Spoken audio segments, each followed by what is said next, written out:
Piala Dunia 2026 seharusnya menjadi pesta sepak bola terbesar yang mempersatukan dunia. 3 negara, Amerika Serikat, Kanada, dan Meksiko, bergandengan tangan menjadi tuan rumah. Namun, kenyataan yang terjadi justru sebaliknya. Turnamen ini berubah menjadi ajang kontroversi, diskriminasi, dan arogansi kekuasaan. Banyak pihak menjulukinya sebagai Piala Dunia Trump yang terburuk sepanjang masa. Dan fakta-fakta di lapangan membuktikan bahwa julukan itu bukanlah hiperbola, melainkan cerminan dari sebuah kegagalan sistemik. Untuk memahami betapa buruknya edisi 2026, kita perlu membandingkannya dengan Piala Dunia 2022 di Qatar.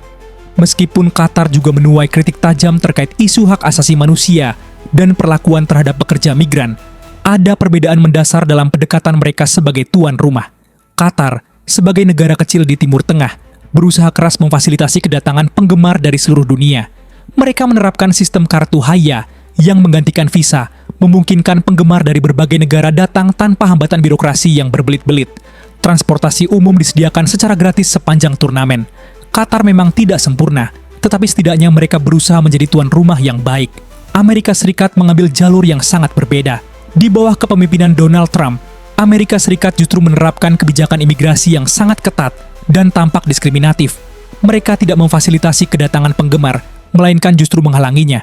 Kebijakan America First tidak hanya diterapkan dalam perdagangan, tetapi juga dalam penyelenggaraan turnamen global ini. Hasilnya, sebuah Piala Dunia yang eksklusif, mahal, dan penuh dengan politik identitas. Inilah inti dari semua kontroversi. Amerika Serikat, yang mengklaim sebagai negeri kebebasan, justru menjadi tembok pembatas bagi para peserta dan penggemar Piala Dunia.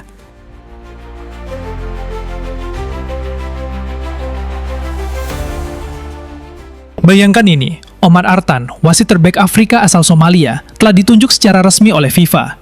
Dia memiliki visa yang sah. Namun ketika tiba di Bandara Amerika Serikat, dia ditahan dan dideportasi. Alasannya, dugaan afiliasi dengan tersangka anggota organisasi teroris. Tidak ada bukti, tidak ada pengadilan. Hanya keputusan sepihak yang menghancurkan mimpi seorang pria yang telah bekerja keras untuk mencapai level tertinggi dalam dunia sepak bola. Timnas Iran menjadi korban terbesar karena hubungan Amerika Serikat yang sedang berperang dengan negara mereka. Ini adalah pertama kalinya dalam sejarah Piala Dunia di mana negara tuan rumah terlibat konflik militer dengan negara peserta.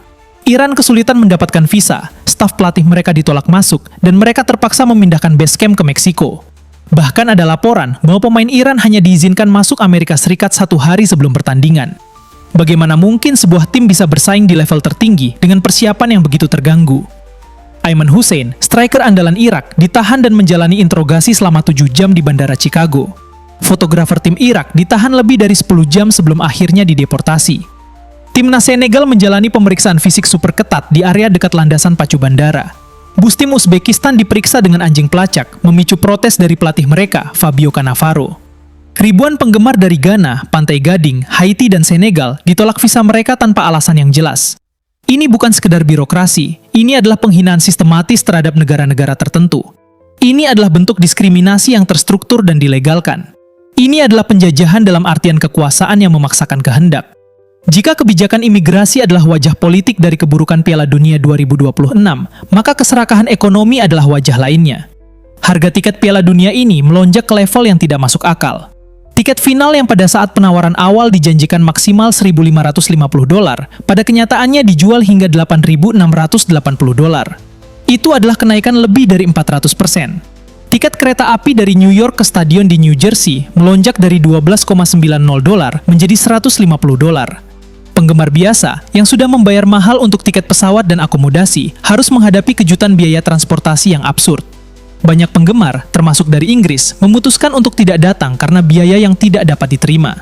Seorang penggemar Cape Verde menangis di depan kamera karena ibunya tidak bisa menyaksikan pertandingan pertamanya di Piala Dunia akibat masalah visa dan tiket.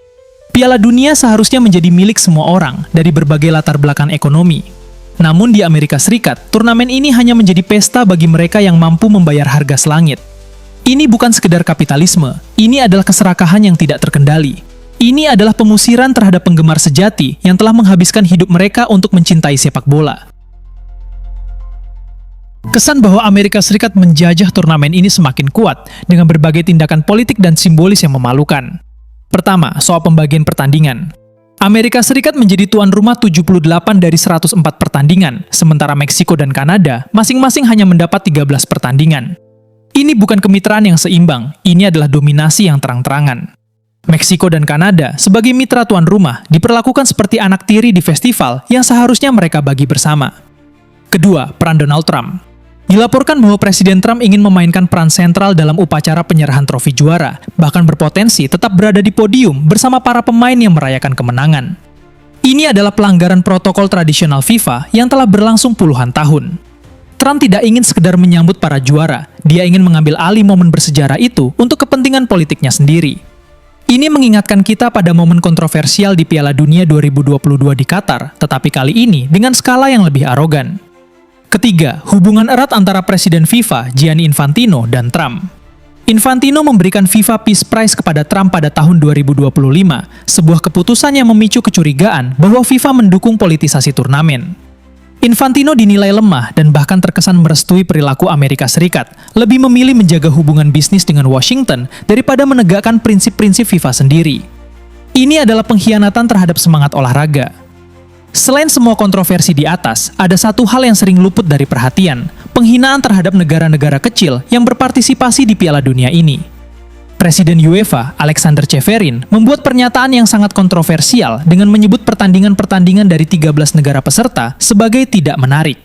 Ini adalah pernyataan yang merendahkan dan tidak pantas datang dari seorang pejabat tinggi sepak bola Eropa. Negara-negara seperti Iran, Irak, Senegal, dan Ghana mungkin tidak memiliki kekuatan ekonomi atau politik seperti Amerika atau Inggris, tetapi mereka adalah bagian dari keluarga sepak bola global. Mereka layak dihormati, bukan dihina. Komentar ini semakin memperkuat narasi bahwa Piala Dunia 2026 adalah turnamen yang didominasi oleh kekuatan besar, sementara negara-negara kecil hanya dianggap sebagai pengisi acara. Ini bertentangan dengan semangat Piala Dunia yang seharusnya merayakan keragaman dan memberi kesempatan yang sama bagi semua peserta. Apa yang terjadi di Piala Dunia 2026 adalah sebuah tragedi. Bukan tragedi dalam artian bencana alam atau kecelakaan, melainkan tragedi moral dan etika. Piala Dunia seharusnya menjadi pesta olahraga yang mempersatukan manusia dari berbagai ras, agama, dan kebangsaan. Seharusnya menjadi momen ketika perbedaan politik dilupakan dan yang tersisa hanyalah cinta terhadap sepak bola. Namun di Amerika Serikat, Piala Dunia berubah menjadi panggung politik, instrumen kekuasaan, dan ajang keserakahan ekonomi. Kebijakan imigrasi yang diskriminatif telah mengubah turnamen ini menjadi ajang seleksi rasial. Harga tiket yang selangit telah mengubah penggemar sejati menjadi penonton dari kejauhan. Dominasi politik Trump dan FIFA telah mengubah upacara kemenangan menjadi pertunjukan kekuasaan. Penghinaan terhadap negara-negara kecil telah mengubah semangat persatuan menjadi politik kekuatan besar. Inilah mengapa Piala Dunia 2026 dijuluki sebagai yang terburuk sepanjang masa. Bukan karena kualitas sepak bolanya, itu mungkin masih menarik. Bukan karena stadionnya, itu mungkin megah. Bukan karena teknologinya, itu mungkin canggih. Melainkan karena jiwanya telah hilang.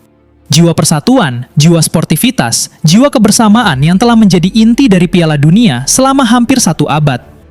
Dan yang paling menyedihkan adalah, semua ini terjadi bukan karena ketidaksengajaan. Ini terjadi karena pilihan. Pilihan untuk mengutamakan politik di atas olahraga. Pilihan untuk mengutamakan keuntungan di atas aksesibilitas. Pilihan untuk mengutamakan kekuasaan di atas persatuan. Piala Dunia 2026 akan tercatat dalam sejarah sebagai peringatan tentang apa yang terjadi ketika kekuasaan tanpa kontrol, keserakahan tanpa batas, dan politik tanpa moral mengambil alih pesta olahraga terbesar di dunia. Semoga generasi mendatang belajar dari kesalahan ini. Dan semoga sepak bola pada akhirnya tetap menjadi milik semua orang.